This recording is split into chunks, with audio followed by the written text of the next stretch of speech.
event room for the 70th anniversary, and Rachel's here with me. Rachel, I am over the moon excited. I grew up loving Disney. It's in the family. So this is very cool to see this room. Talk about all that we're seeing in this room today. So welcome, first of all. You came at a wonderful time. We are here in the media event room, really capturing the essence of the 70th anniversary here. 7 decades of bringing happiness to our guests, and we wanted to commemorate it all in one place with all sorts of displays and iconic survivors of history, merchandise, and of course all of you, and one other special friend. I bet you can guess who it is. I wonder if the people at home can guess who our special friend is. Should we bring him in? I think so. Yeah, All let's right. bring. Come on in, Mickey. Oh my goodness. Hi, Mickey. How are you? You look amazing, Mickey. Wow, this outfit for 70th anniversary looks perfect. Ready to go. A little spin. Okay, we love it. Now, Mickey, speaking of friends, I also have a friend here as well that wanted to meet you. Cameron, can you come here? You want to meet Mickey? Oh, this one does. There we go. Can you see Mickey Mouse? Amazing. Well, before we go, let's take a look at the Comfort 3-day forecast. We're seeing a little bit of a cooling trend this week after those triple-digit weekend. We kind of need those cooler conditions. We'll be back. Those gusty winds will also be calming down as we get into Wednesday. Now, take a look. This is Callie here getting to meet Mickey for the very first time. History is being made. Thank you so much, Mickey. We're going to be showcasing all that they have to offer for 70th anniversary later in the show. For now, Olivia and Mark, back to you. All right, thanks for that, Chloe. More local news this evening. Cathedral City hosting its annual State of the City event today over at the DoubleTree by Hilton Golf Resort. This year's theme, Bold Vision, Brighter Future. Cathedral City Mayor Nancy Ross speaking at the event about what's next for the city. It went wonderfully. We had representatives from our commissions, from our council, and from commissions and councils throughout Coachella Valley. We're Cathedral City, but we're just part of one amazing valley. We're going to build a community center in Cathedral City that we don't have. We've added a 4th ambulance to our fire department, which means services will be faster, and that's life-saving. The event highlighting accomplishments and agencies all across the city. Palm Springs officials announcing there will be 2 upcoming meetings on a proposed low-water bridge project in the Indian Canyon neighborhood. The in-person meeting scheduled for May 29th at the Indian Canyon Golf Clubhouse and then virtually June 2nd. The goal is to improve emergency access to the Indian Canyon area during heavy rain or floods.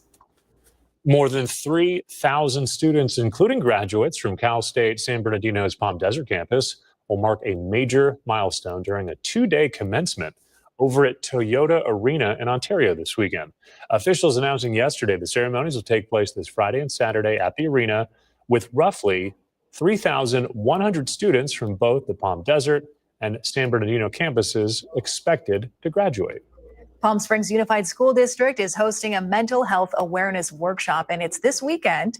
This event is in partnership with Riverside University Health System. The Embrace Culture and End Stigma workshop will run from 8 a.m. to 2 p.m. It's Saturday at Desert Hot Springs Middle School. The free event will include cultural entertainment, breakfast, lunch, opportunities to speak with counselors, social workers, and licensed therapists as well. 6 workshops will be offered. They cover topics like vaping, fentanyl, self-harm, eating disorders, emotional regulation, immigrant family support, and strengthening parent-child relationships. All right, coming up next tonight here on NBC Palm Springs at 5 o'clock, we're going to take a look at the push to make clean water more accessible to communities in Thermal. Plus, pulling fluoride off the market. We have the latest move by the FDA and what products will be impacted. 4 different collections, special edition food, and of course a new set of headbands which you can customize all on your own for Disneyland's 70th anniversary. We'll have all of that and more coming up on Thursday here on NBC Palm Springs at 6 and 11.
Some news across the country this evening. The Trump administration cut $2.7 billion in National Institutes of Health research funding through the first 3 months of this year. That's according to a brand new Senate committee report. That amount is higher than some other estimates that previously suggested targeted grant terminations affected more than $1.8 billion in NIH funding. Senator Bernie Sanders authored the Senate Health, Education, Labor, and Pensions Committee's minority staff report. It describes the Trump administration's actions as, quote, a war on science, and calls for an end to the research funding cuts. The administration has been in the midst of restructuring the Department of Health and Human Services and reviewing funding. A department spokesperson said actions taken this year, quote, prioritize research that directly affects the health of Americans. The U.S. Food and Drug Administration has begun the process of taking prescription fluoride tablets and drops off the market. The U.S. Department of Health and Human Services announcing ingested fluoride can alter your digestive tract. Some studies suggest drinking the chemical is associated with thyroid disorders and weight gain. The products are primarily prescribed to young children who are at a high risk of tooth decay. They're swallowed and ingested, unlike topical options like toothpaste or mouthwash. HHS notes that prescription fluoride products have never been formally approved by the FDA. A safety review and public comment period is scheduled to be completed by October 31st. After decades of waiting, dozens of families in the San Antonio Mobile Home Park Terminal are finally celebrating something many take for granted. That's clean running water in their homes. It's a major milestone made possible through grassroots efforts and community partnerships. For 30 years, residents lived without access to clean water. Along with water bottles, makeshift plumbing, and daily workarounds, it's due to the high levels of arsenic in the groundwater, all while previous park owners allegedly neglected the issue. The Coachella Valley Housing Coalition, Pueblo Unido, and the Coachella Valley Water District united forces to end this ongoing crisis. Today, 5 new water meters were installed at the mobile home park, along with new infrastructure, a $30 million project that took nearly 2 decades to accomplish.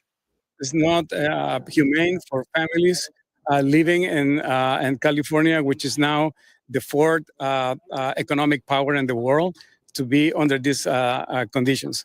Not only here in the Eastern Coachella Valley, but throughout rural California, there is a huge need for a better quality of drinking water. The replacement of old infrastructure on behalf of the Coachella Valley Water District will continue tomorrow over at the Manuela Garcia Mobile Home Park. Coachella Valley Housing Coalition leaders hope this groundwork serves as an opportunity to renovate existing homes and build new ones. Let's take a live look outside from our Indian Wells Golf Resort camera. Gusty winds and dusty conditions across the Coachella Valley today. But we're going to send things over to Chloe Carlson after the break, who's having some fun at the happiest place on earth. She'll have more on our forecast locally and the celebrations happening in Disneyland. We'll have that ahead. Stay with us.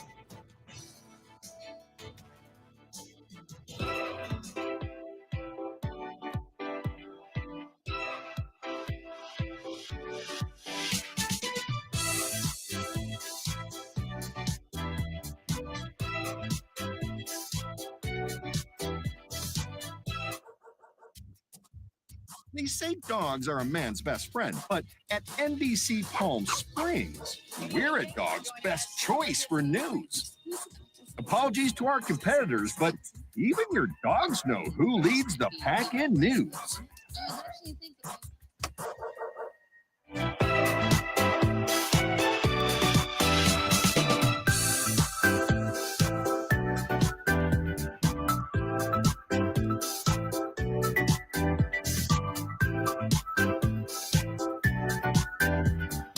Night after night, discover the unique stories that set our valley apart. Together, we're going to find inspiration and foster connection and strengthen the fabric of our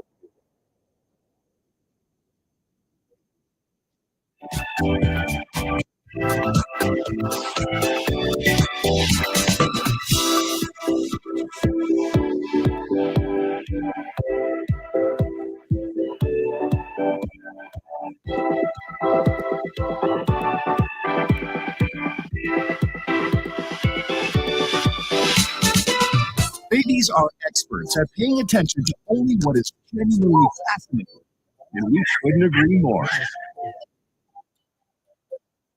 NBC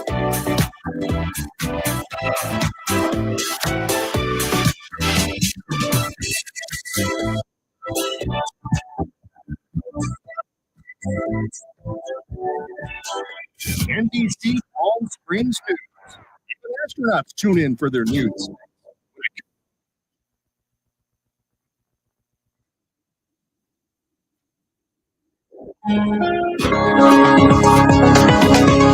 Welcome back, everyone. Before we get into your forecast locally, check out Sunny and Gizmo up in Big Bear. They've been dealing with some windy conditions like we're seeing down here on the valley floor today as well. But look at them. They're eager, right? They're ready to leave the nest growing stronger every day.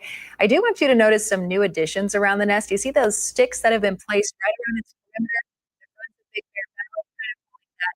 Like they're putting up these rails so that the birds a little too excited and wobble off the edge because they still can't fly at this point, but just fun to see all the adjustments as our feathered friends continue to grow. All right, with that, we'll come back here to home, give you a live look from our Walter Clark Highway 111 camera for the latest on the forecast, including the windy conditions. We're going to send things over to Chloe Carlson, who is in Disneyland getting ready for the 70th anniversary. Hey, Chloe. Well, hey, Mark and Olivia, of course, we had to kick it off meeting Mickey. Now I want to talk about that merchandise, the collections that they have. So here to help me do that is Emilio. Emilio, I'm so excited to showcase these because these look amazing. 4 different collections that you guys have. Yes. Tell us where we're at right now. Yeah, so we are at the Vault Collection. This nods back to the nostalgic artwork, what harkens back to the heart of Disneyland, what Walt really wanted us to really look at for memories. Yes, I love that. And we love vintage in the Coachella Valley. The second collection here is The second collection that we're going to walk into is called the Castle Collection. And this really nods to our Sleeping Beauty Castle, which really harkens back to the richness of what our castle is, the original park here in Anaheim. I love it. And everyone loves their Disney princesses. So we're talking princess. Obviously, we're talking Disney. So we can't talk about Disney without talking about the Walt collection, Emilio, which is really cool behind us. Correct. Yeah. And Walt himself, right? We know that he started, this is where he wanted imagination to spark. So we really wanted to harken back on a collection that provided quotes from Walt himself, but then also nods to what he had in his briefcase. So if you look back there, let's just kind of spend a little bit of time on the journal. This is an actual replica of his briefcase that he carried around in a journal format. Oh my gosh, those that love history like myself, I feel like that just makes it so special getting to see the actual notebook that Walt used. And behind us, obviously, the very busy area behind us. Talk about this collection here. So this collection is probably our biggest collection. It's called the Celebration Collection, and it nods back to all our fan favorites, Mickey, Minnie, Goofy, Clarabelle, and more. They are dressed in their festivity garb, and we have collections for family, for everybody, adult, kids alike. Love it, Emilio. Well, thank you so much. Before we go, let's take a look at that Compare 7-day forecast. 70s all week long here in Anaheim. For us here in the Coachella Valley, we're going to be cooling down. Gusty winds also weakening as we get into later this week. Well, that does it for us here in Anaheim. Stay tuned for the 6th. We'll have more. We're going to take a quick break. We'll be right back after this. Bye. All right, Chloe, before we go, keep having fun out there at Disneyland. We'll check back in with you soon, though. She got the best assignment for the week, right? Yeah, how'd that work? Now, you just took your first trip to Disneyland this year, very first time ever, right? Yeah, it was January. It's pretty cool. What'd you think? Yeah, I had been to Disney World several times in Florida. It was similar, had a couple differences, but it was awesome. Good time. Nice. And some exciting sports news, right? Yeah, so of course the Firebirds, they put a close on season 3 yesterday with the exit interviews, but Thursday is a big pickleball event. All right, so I want to talk about that. All right, that's when we come back.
They say dogs are a man's best friend, but at NBC Palm Springs, we're a dog's best choice for news. Apologies to our competitors, but even your dogs know who leads the pack in news.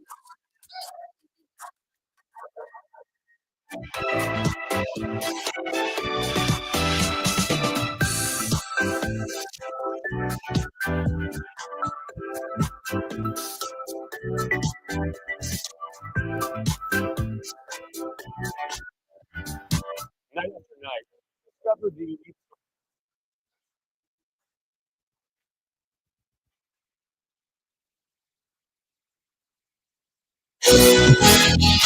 The NBC Palm Springs Sports Desk with Tim O'Brien. Brought to you by Agua Caliente Casinos. Well, season 3 of the Coachella Valley Firebirds officially in the books. A season of uncertainty and new faces has come and gone. And after 2 straight years of a lot of success and a whole lot of winning, the bar was set extremely high for a brand new organization in the American Hockey League. After a few days to reflect on the season, a solid third chapter in the franchise history. A new head coach, nearly a dozen rookies, one being a goalie, certainly not easy. A captain sidelined for most of the season, and a ton of movement back and forth from Seattle, with the parent team struggling much of the season with injuries. Head coach Eric Laxall proud of his group. You should be too. Overall, my experience with a young team like we had this year, I know our staff are really happy with the way we finished. It was tough to go out in that best of 5 series against Abbotsford, but I think the Coachella Valley should be very proud of their team. I know the players love playing in front of the fans here. We just did our exit interviews, and the guys just said, it's one of the best places to play in the American Hockey League. The way they're treated by the organization, the way they're treated by the fans and the people of the Valley. So that answers the second part of your question, but it truly is a special place to play. And obviously for the young draft picks coming forward, their goal is to get out of the Valley and get to Seattle. You have to understand that. Well, for veterans like John Hayton, who's unsure if he's played his last game here in the Coachella Valley, loved every bit of the culture they built here. I think it's been a phenomenal start to this organization. There's a culture and a standard now. A lot for the guys to be proud of. Of course, this year, every year we fell short of where we ultimately wanted to get, but I think just overall, from younger guys developing to us being embraced by the community here, and a lot more wins and losses, it's been pretty good. Hayden, a constant in the lineup and about as big a gamer as you'll find in the league. Now, later this week on Thursday, Agua Caliente Casino and Rancho Mirage will kick off National Pickleball Month with an exhibition match between the Coachella Valley Scorpions and the Seattle Tsunami. It will take place at the show in Rancho Mirage. Doors open at 4 p.m. with the event beginning at 5. I'm honored to be named the host of the event. Look forward to pumping up the crowd, going over starting lineups, providing some commentary as well. Tickets are going quickly. All VIP tickets are sold out. The general admission tickets still available. You can visit aguacalientecasinos.com. From what I understood as late as this afternoon, about 350 tickets already sold for the event. We're looking forward to that. General admission, just $10. So if you have a chance to come on out on Thursday, please do so. That'll do it in sports. I'm Tim O'Brien. All right. Thank you, Tim. We'll be there. Some movie news now, plus a treat for fans of Thomas the Train. Here's David Daniel with tonight's Hollywood Minute. When you look in the mirror, you see this rough and tumble, old school cowboy. A lone wolf. Brad Pitt is a reluctant teammate in the latest trailer for F1. Damson Idris, Carrie Condon, and Javier Bardem also star in the racing drama. The Green Flag drops in theaters June 27th. Did you sell your father's car to build my restaurant? It's the only way. Okay, the renovation's paying off my crew. It's the only way. Nona's co-star Joe Manganiello says the film about Italian grandmothers cooking their traditional recipes reminded him of his own Sicilian Nona's sauce. That sauce tells that story of where they came from, how they made the sauce in the old world. And then that gets passed down. And then you go and you find those ingredients, the perfect ingredients. It has to be right. One day, Thomas was at the junction when Gordon shuffled in with some trucks. Thomas and Friends fans can own a piece of TV history. Prop Store and Mattel are auctioning off more than 200 original models and props from the series, with net proceeds benefiting the UK's National Autistic Society. The auction runs through May 28th at propstore.com. All engines go in Hollywood. I'm David Daniel.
All right, finally tonight, top baby names for last year are out, and the most popular monikers, not a surprise, and you might recognize one of them, Olivia and Liam have held the top spots on the Social Security Administration's list of girls and boys' names since 2019. We've got the top 10 most popular names have been largely unchanged for the past 6 years, with Emma, Noah, Charlotte, and Oliver consistently being chosen by new parents. I guess Callie is not on that list, but that's probably the newest baby I can recall. These two. I'm just excited because as I age, my name will stay in style. Yeah. You know, those grandparent names that kind of go out. I feel like every 20 years or so, you see some of the older names start to come back Yeah, into play. well. Ethel. Yes. They're gonna come back. See you in 30 minutes.